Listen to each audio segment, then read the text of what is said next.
موجودہ پرفتن دور میں عزت اور آبرو بچانے کے لیے کیا کرنا چاہیے؟ وہی جو حضور صلی اللہ علیہ وسلم نے فرمایا تھا وہ کرنا چاہیے، اور کیا کرنا ہے۔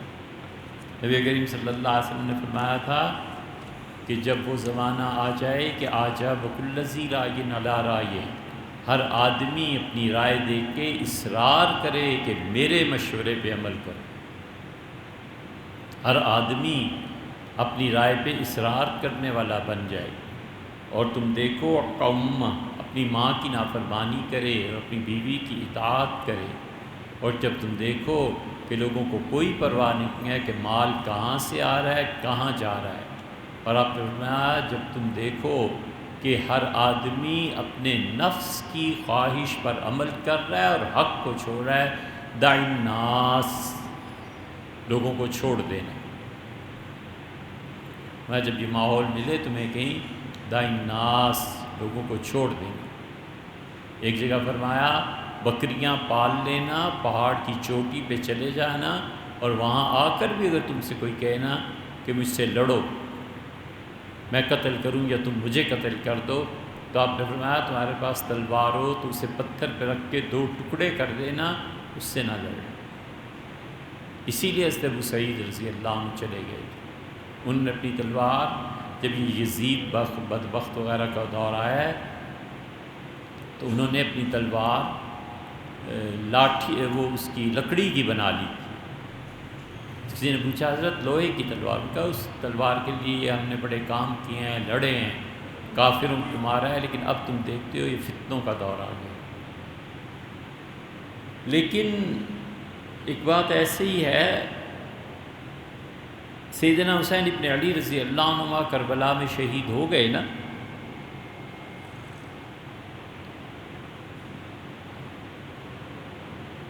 اس کے بعد اہل مدینہ آئے،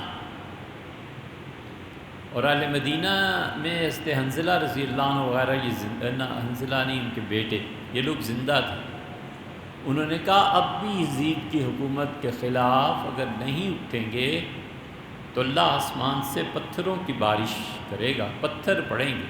تو اہل مدینہ نے بغاوت کر دی، یزید نے مسلم بن عقبہ کو بھیجا کہ جا کے مارو، اور اس نے وہ قتل عام کیا، وہ قتل عام مدینہ منورہ میں کیا کہ مدینہ اجڑ گیا، مسجد نبوی بند ہو گئی، ریاض الجنہ میں گھوڑے باندھ دیے گئے۔ حضرت جابر بن عبداللہ رضی اللہ عنہ باہر نکلے، نابینا ہو گئے تھے، اور جابر بن عبداللہ رضی اللہ عنہ نے شہر کو جب سنسان پایا تو انہوں نے کہا حضور صلی اللہ علیہ وسلم نے فرمایا تھا جو میرے شہر کو اجاڑے گا اللہ اسے اجاڑ دے۔ پھر وہ خاص طور پہ سفر کر کر گئے شام میں، اور شام میں سفر کر کے انہوں نے عبد الملک سے کہا کہ یہ کیا ہو رہا ہے ملک،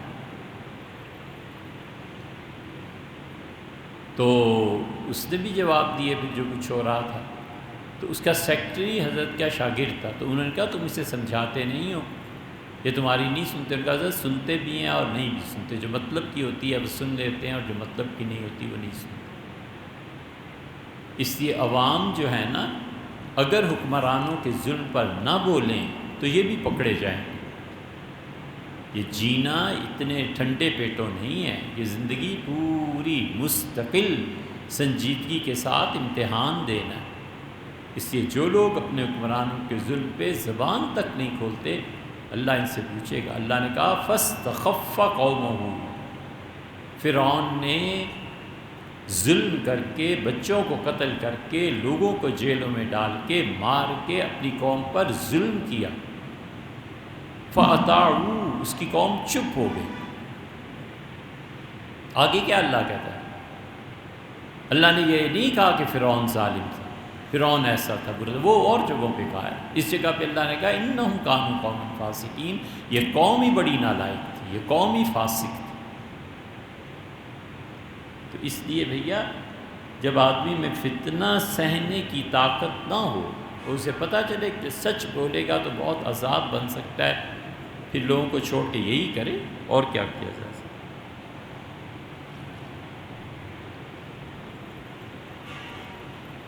فرمایا تھا دع الناس، لوگوں کی فکر چھوڑ دے اور اپنی فکر کر۔